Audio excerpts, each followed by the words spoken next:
digital radio, on the app, on your smartphone, on X, YouTube, and Facebook.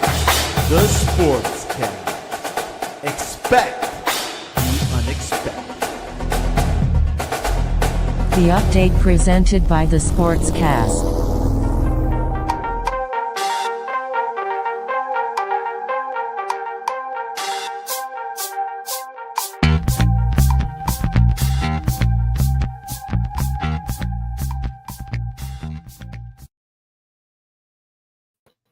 The Sportscast, November 3rd, our first cast of November. If you haven't yet, please subscribe in all our channels, YouTube, Facebook, X, Spotify, and Apple Podcasts. You can also listen to us on your smart speaker.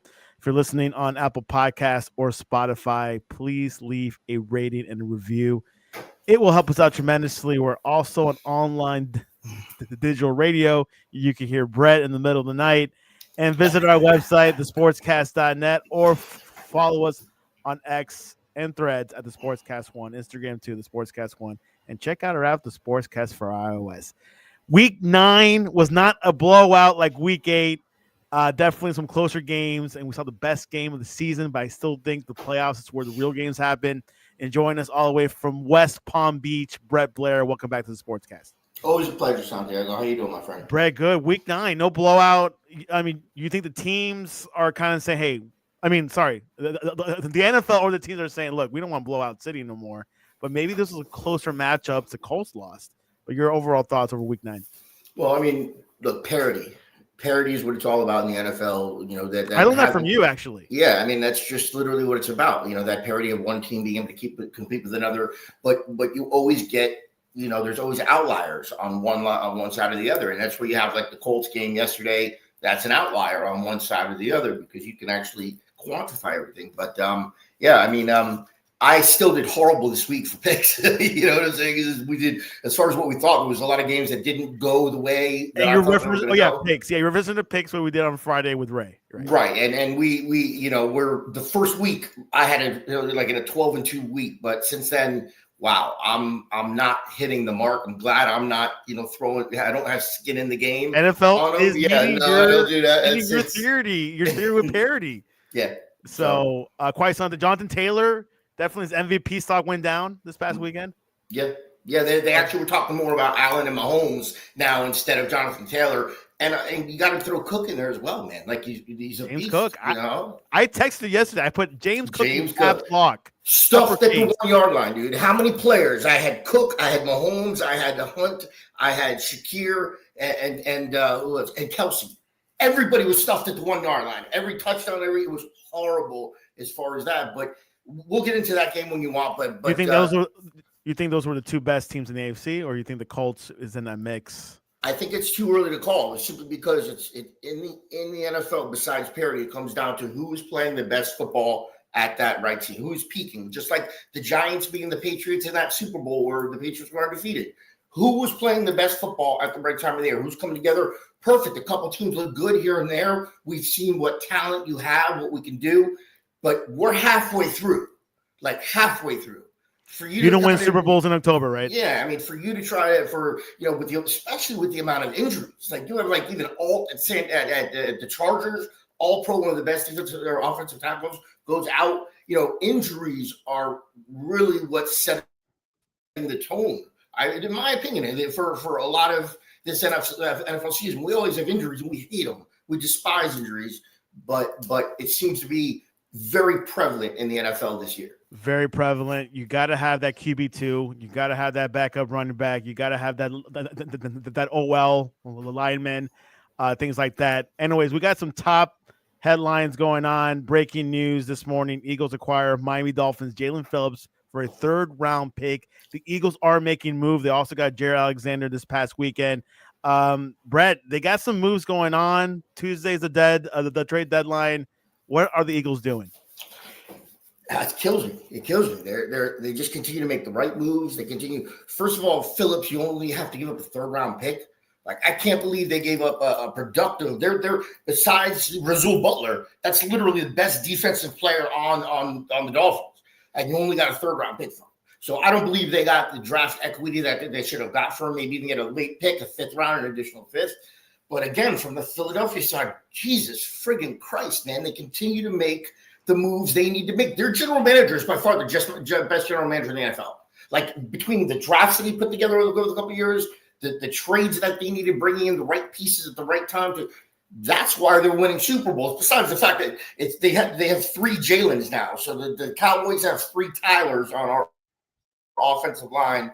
They have 3 Jalen's now: Jalen Carter, Jalen Smith, and Jalen Hurts. So I think it's a friggin' incredible addition for them, and it hurts me as a Cowboy fan to see it. Can we see a Hail Mary and a Myles Garrett in an Eagles uniform, or you think that's a little bit overreached? Well, I think that's why they went Phillips. I don't think, obviously they went to the Cleveland and said, listen, we'll give you 3 number 1s. Will you? And I heard, and from what I hear, again, I don't really know what the truth of what was said on, that day, but no, they weren't interested. They weren't interested in getting rid of him at all. So instead of not doing anything, he circles back and grabs a tier 2 defensive end. That's not going to do with Myles Garrett, but you only gave up a 3rd round pick for him. So again, from the Philadelphia side, I think it's a very savvy move. I think it's filling pieces that they know they're going to need. And again, it's what's setting them apart over the past couple of years, from not only the Cowboys, but every team in the NFL. And this is the first move from Miami with their new interim GM, Tim Kelly. You thought that was a good move from him? Would Chris Greer have done this? I don't know.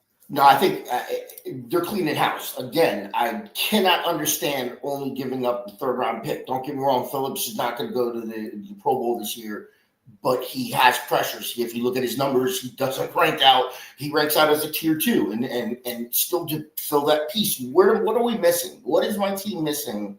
Just like Charles Haley coming over to the Cowboys when we were right there at the point, he comes over. And now we have a bookmark defensive end, and that sets the tone. So making those trades, getting those players that fill those specific needs, that's what wins you. That and defense, right, is what wins you championships. Huh? The defense wins championships.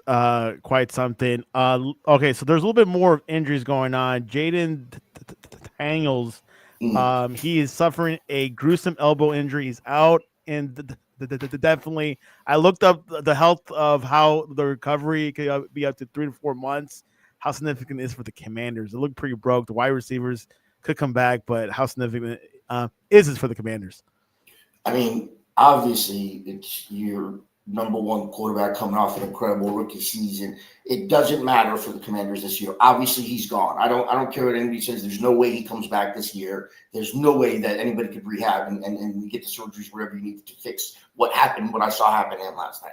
Dislocated elbow. Yeah, I mean, it's just whatever's necessary. He's not playing this year, but he shouldn't. He played, and the Seattle Seahawks beat him like a drum. So it doesn't, and that's with Daniels, right? That's with Daniels. So the injury didn't happen until late in the game, man. They were getting just walked all over.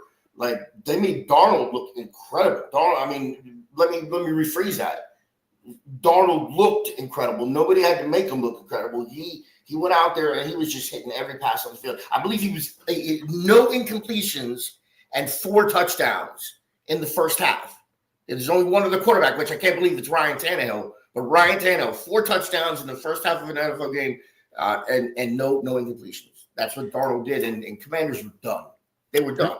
Yeah. So let Daniels heal. Let him do what he's got to do. Circle back. Obviously, Dan Quinn is a defensive coach. Obviously, with the Cowboys, and with he's a defensive genius. But their defense looks horrible.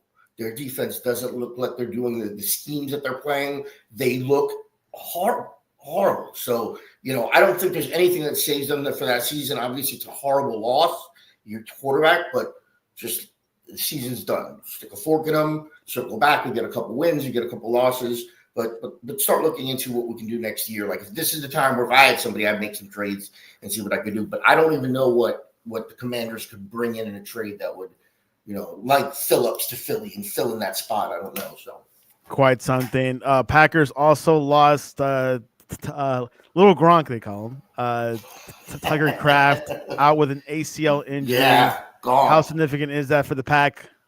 I mean, he was on pace to be in the top 3, top 4 for tight ends for the season. Scoring long touchdown passes, really put it together. like him. There's a few tight ends that are just obviously Bowers, but there's 5 or maybe even 7 or 8, right? Tight ends that are just out there from Laporta to Hawkinson to all the way through. But they have other weapons. But obviously, like it's a loss. It's a loss. It's another injury again, and what I was saying about an injury pro season.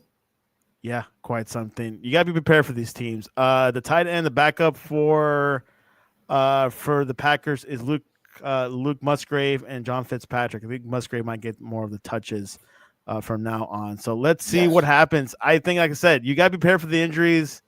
Management, how's that medical team do you have? The doctors, are they taking care of the players? Things like that. All of those little details matter, right, Brett? Yeah, the training staff, and everybody, most people know, the training staff is what holds that team together.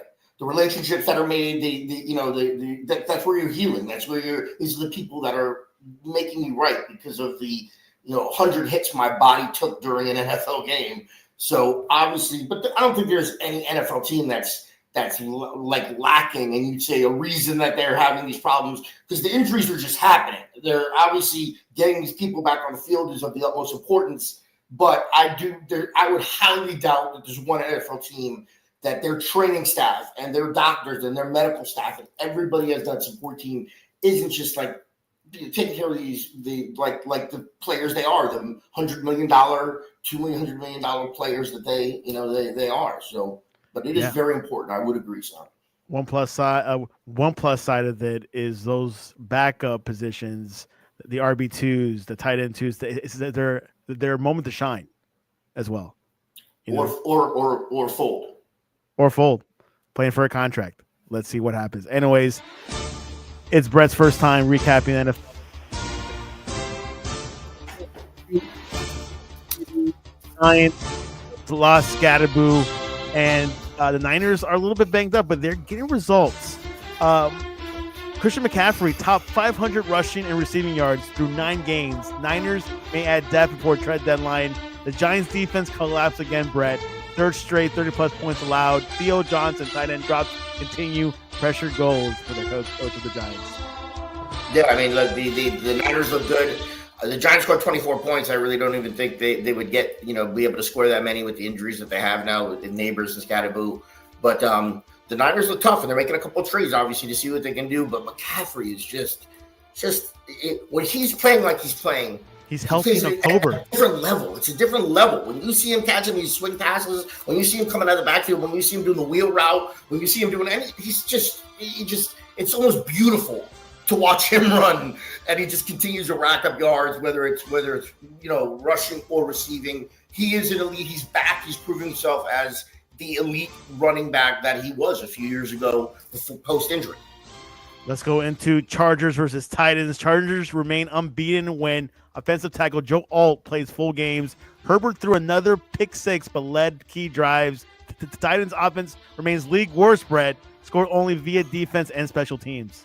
Well, you mentioned Joe Alt. Joe Alt's out now. Like, they lost him. Like, that's a torn ACL again, I believe, as well. And that's one of the top 3 to 5 offensive tackles watching the blind side. Who's got my blind side? Herbert's one incredible quarterback, but you got to protect him. Again, it's another injury to a Pro Bowl player that is going to be gone for the year. Titans are done. I don't know what they're trying to do. They got a Cam, Cam Ward's rookie. He's doing what Aikman did. He's getting his butt beat the whole year to try to put some pieces around him, but they're gone. The Chargers, I love them as that offensive West, or the AFC West. But that injury to Alt's gonna matter when they start playing the Chiefs. And again, they got to, that AFC West is a very, very difficult division. An attractive coaching spot for Tennessee? I don't know. No, me neither. I don't think so. I have no idea. Let's go to Detroit. JJ McCarthy coming back from injury, 3 touchdowns. Rallied late for the win. Their defense sacked Jared Goff 5 times, Brett. Yeah. Detroit's offensive inconsistent again. 65 rushing yards. Post-bye injuries mounted on both lines. Huge win by McCarthy and Minnesota. Well, first shout out to my boy Shane. big Vikings fan. Like Shame. I'm lucky to have a really big football community, NFL community around me. That I hear a lot of opinions. There's no coincidence. Yeah, I did not think this was happening. This is a game again. I lost. You picked the Lions. Yeah, 100%. Well, you would not. If we went back to Friday again and looked at it again, I would take the Lions again. Okay, every day and twice on Sunday. But J.J. McCarthy, who I beat up, I said he didn't impress me before the ankle injury. Let's see what he can do when he comes back. But his throw, if you know the game of football, obviously he was running all day and 2 rushing touchdowns, but he threw a back shoulder fade at the end of the game. That was the first down. That actually now they literally run out the clock. That's the play that most impressed me. I'm dead about J.J. McCarthy. I said it to a few people. That's the throw that the clutch quarterback makes at the clutch time. It was a perfect back shoulder fade for the first down. It might be the game they came out strong starter, not a bust. I thought he's a bust. He might be changing my mind a little bit, but just one game. Just a little bit. He's only changing your mind a little bit with that. That was pretty impressive. But okay. Patriots win by point. Quarterback Drake May sacked 6 times, Brett, but defense dominant versus the run. Helped Bijan Robinson to 45 yards.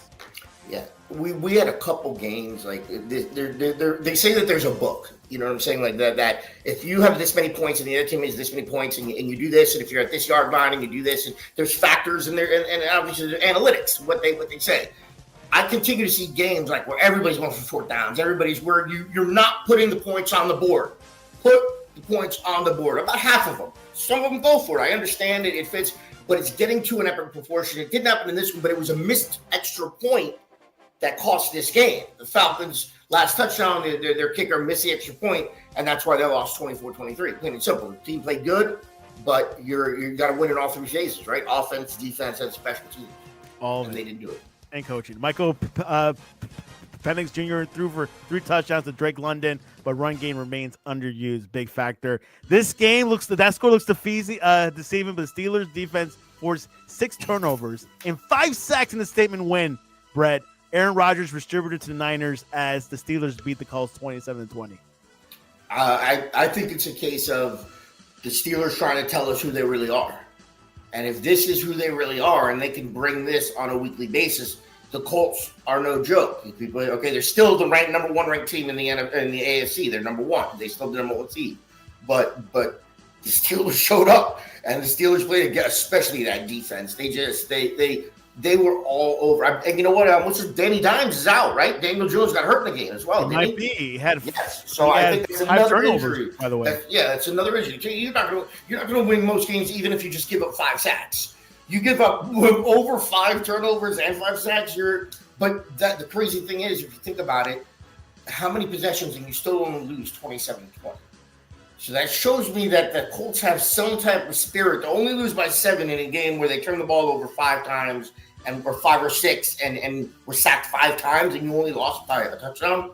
Something. I mean, again, these are all the factors that go into every game that change little moments and change the tide of the game. Quite something. The Broncos, the team that Dallas doesn't like, the Giants doesn't like, but their defense held Houston without a touchdown despite missing star Pat Surtain II. Will Lutz hit the game winner as the Broncos beat the Texans 18-15.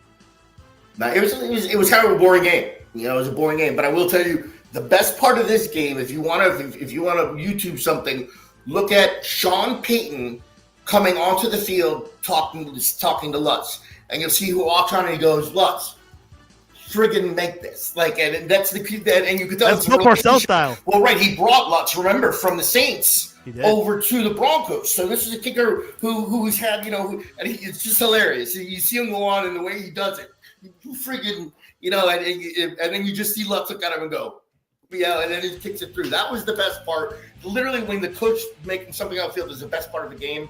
It's really not an exciting game, but that was cool to see. CJ Stroud left with a concussion, so we'll see what happens with that. Bears at Bengals. Bears rushed for 283 yards, Brett. Rookie Kyle Managai ran for 176. Caleb Williams hit Colston Loveland for a game-winning 50-yard touchdowns as the Bears beat the Bengals 47-42. Joe Flacco threw for 470 yards. My boy, Johnny Flacco, almost 41 years old. My dude, that old dude's getting it up. But this was the most exciting game of the day. There was an interception by Edmonds He actually ran back for a touchdown that would have literally changed the tide of not have the score we have. That was said that he was touched before he went down. So they were able to go back and forth, and Flacco just looked like a beast. Hit everybody but my boy Jamar Chase on the field. But your guy, T. Higgins, had a monster day. But yes, the only thing I got to say about Cincinnati is I like them because they're probably the only defense that's worse than Dallas is in the NFL. I think that they're the only thing that prevents us from being 32. You can't get a stop at that end of the game. They surrendered 300 rushing yards. They did. Yeah, they couldn't. It was ridiculous. And then the last pass, the Cortland Loveland, the rookie tight end.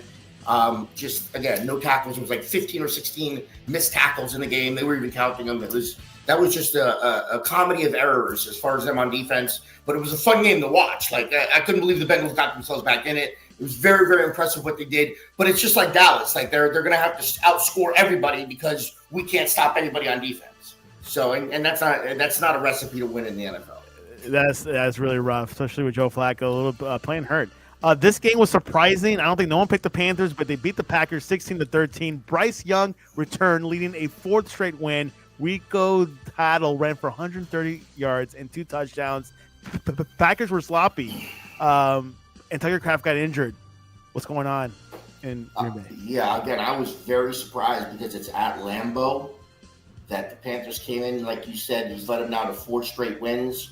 I believe 2 of them are by a field goal, a game-winning field goal. Obviously, against Dallas, they did it to start the 4-game winning streak. And I love, man, I mentioned Dallas a lot, don't I? So, no pun intended. And, they beat us the same way. But again, I can't understand the Packers. I regard them as such a better team. Tucker Kraft hurts because again, he was a top 3 to 4, top 5 tight end as far as receptions and touchdowns. Does that lower their value? I mean, he's got one less. He's got a lot of young little wide receivers, but that's going to hurt Tucker Kraft. But still, they couldn't do anything all day. I was so unimpressed by Green Bay, and I got to say, I had higher expectations of them. Here's a little snoozer. The Rams tight ends dominated. 4 caught multiple passes. Kicking woes continue after 2 early misses from the Rams. Saints rookie quarterback Tyler Shuck made his debut, overshadowed by a non-existent run game. Kamara held under 40 yards again as the Rams beat the Saints 34-10. Well, I mean, just the Rams look good again. That NFC West, that might be what what I'm saying. They have 3 of the 4 teams are viable to either win the division or even go to the playoffs and make a run in the playoffs. But the Rams, we got to continue.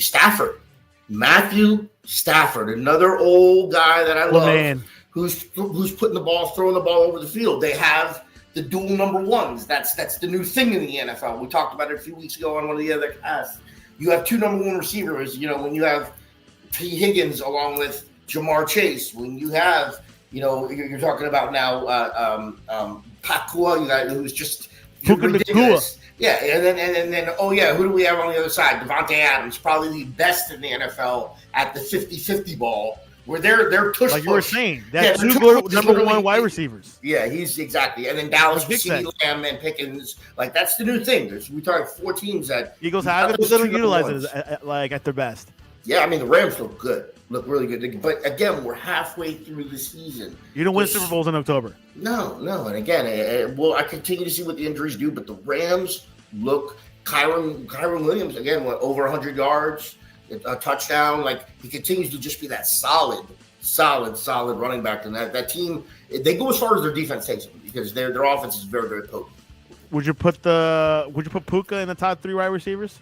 Most definitely 3 to 5 because I mean like when you got Jefferson, when you got CeeDee Lamb, when you got Jamar Chase, like it's tough to say, but before he got hurt on that injury, he was set to do records that would have surpassed. And again, he's still. Just if they get the ball in his hands any way they can, and he's dangerous in space, he's solid, he's a big guy, he brings a lot to the table. And when you have that, or who do we put 2 men on him, or do we put 2 men on Devontae Adams? What do we do? You can't do that. You know what I'm saying? And they play 11 personnel more than anybody else in the NFL. Like almost 50% 11 personnel means 1 running back, 1 tight end. 1 and 1, and then you have 3 receivers. They play that 3 receiver set more than anybody in the NFL, and they continue to do damage every step of the way. Where's that chalkboard? Somewhere in Brett's room. There's a record that was broken. 68-yard field goal by Cam Little. He broke Justin Tucker's record. The Jaguars, Travis Etienne, had 115 yards. The Raiders, Brock Bowers carried the team 125 yards, 3 touchdowns. Las Vegas likely to stand pat at the trade deadline. Hey, Jaguars, good win in Vegas. Even the Raiders are pretty easy, but hey, Cam Little came through. Look, I know we need to make it quick, but I got a lot to say on this game. First of all, I'll make it a huge dissertation. Okay, Cam Little, incredible. There will be a 70-yarder kicked before the end of this year. Obviously, if people don't know, they're allowed to bring their own football now. It's called a K-ball. It's kicking football. They're not kicking the ball that everybody's throwing. They're allowed to bring. They have to be inspected. Really? They measure everything, pounds in it. But it meets our criteria. That's their ball, and it's much easier, it seems, to be able to get a lot of distance. Between him and my boy Aubrey, somebody will use it as a weapon and kick a 70-yarder by the end of the year. On the other side, this game you didn't mention was lost because the Raiders went for 2 at the end of the game to win the game as opposed to putting the points on the board and getting in. Now, the book we talked about says at home you go for 2, on the road you go for 1. I didn't write the book, so please don't. It's an unwritten book. This is right. This is the book that as they say. They went for 2 and they didn't get it. I don't like it. I would have kicked it, taken it into overtime, or no, it was the end of overtime, right? It was overtime game. Yeah, I guess you know what? I can't. I don't know. I can't justify all the 2s, but this is definitely one of the best games Raiders have done recently. So they might be. I was very surprised, but it's the Jaguars. Look, the Jaguars now hurt with injuries too. Travis Hunter on IR. Brian, their number Brian Thomas Jr. might be headed out with the trade. Yeah, he is. He's hurt as well. I don't know how significant that is or how bad that injury is, but yeah, he's hurt as well. Injuries. It's a big factor, part of the variables. But hey, trade deadline's tomorrow. Let's go to the game of the week. I think so. This Brett. Bills' Josh Allen completed for 88.5% of passes. Team record. Another record broken yesterday.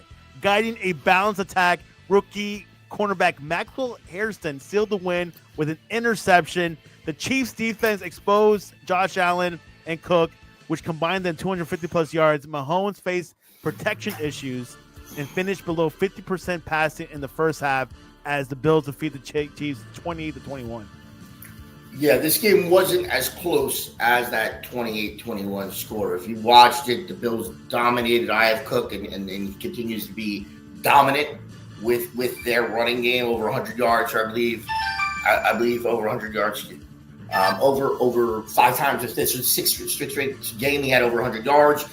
Josh Allen. The one thing I got to say about the Bills, like something's got to be done about these exactly trying to get a call. Like Josh Allen and the entire Bills team now are playing like the NBA, where if it looks like they get hit, they think it. Look up Josh Allen. He even did it yesterday, where somebody didn't even hit his head. It really a finger touched his helmet. They did that in FIFA. Yeah, that stuff is absolutely ridiculous for me.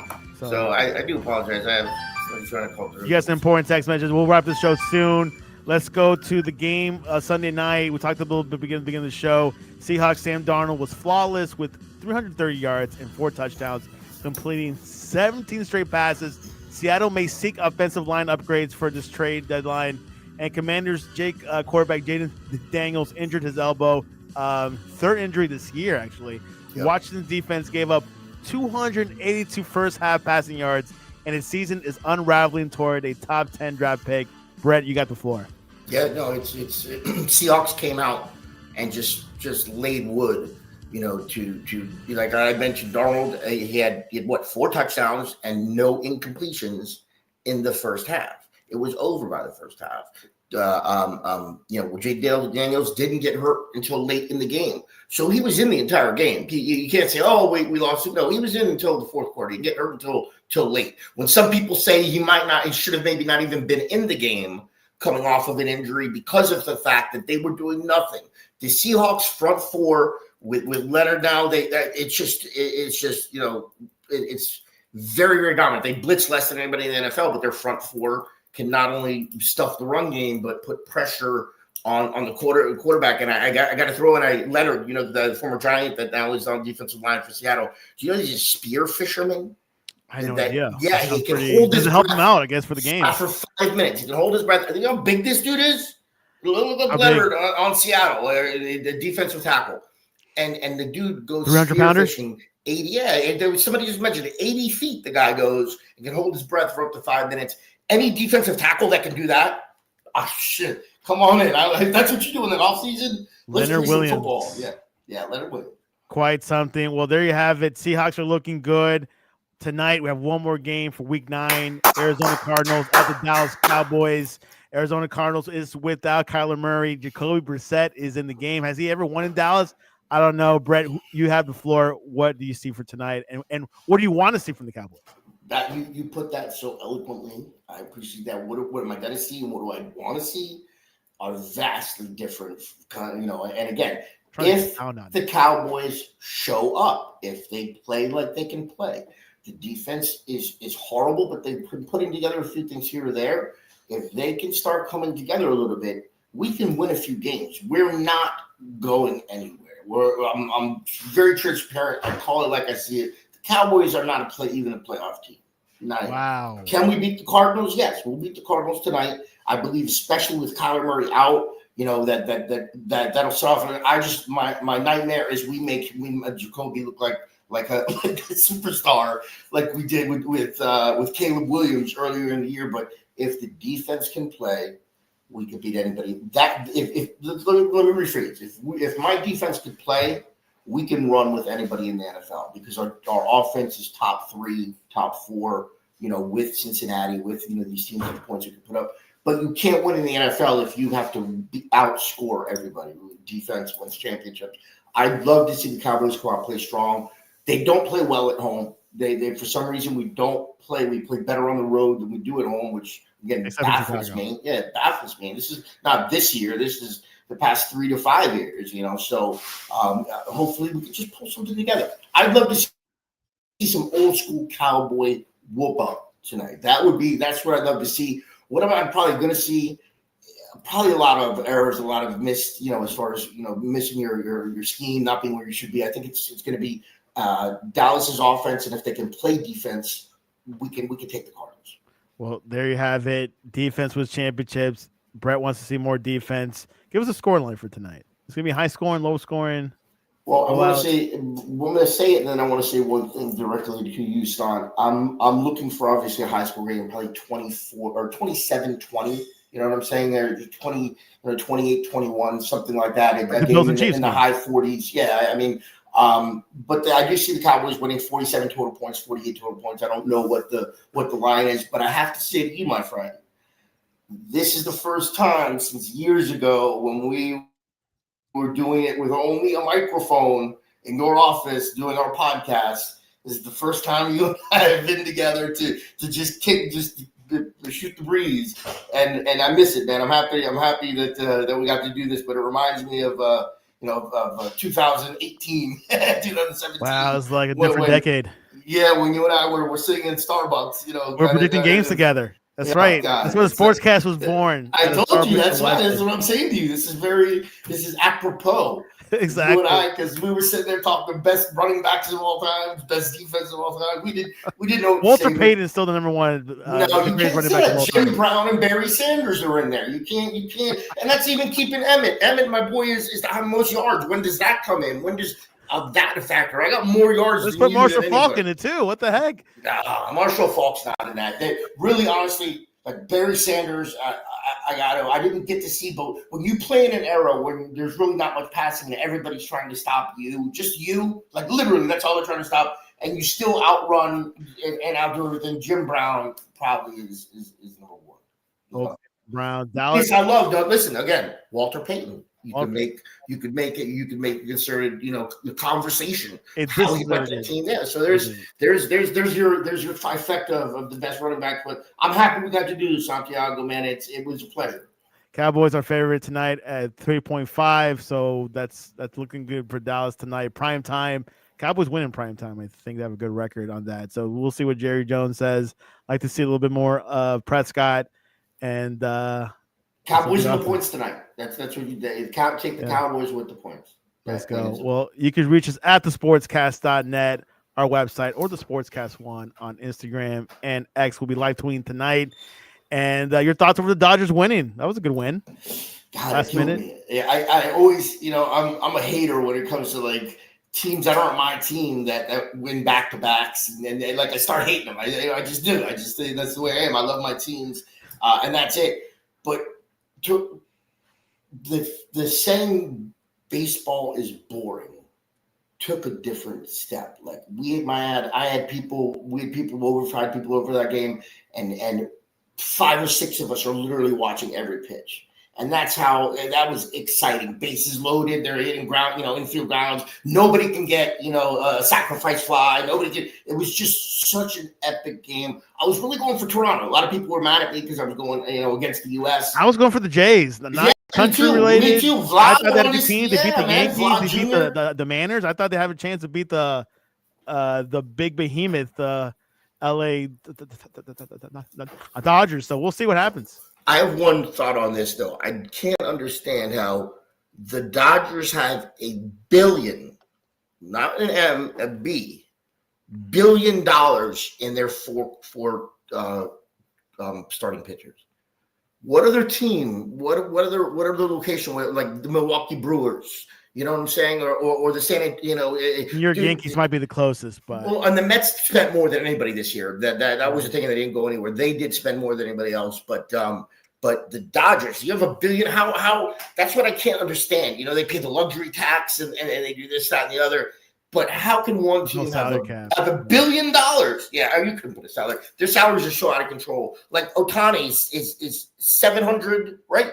Or 800 million over what? Over 5 years or something like that. I haven't read his contract. No, I read it the other day. I remember 700 or 800, 700 million for 5 years.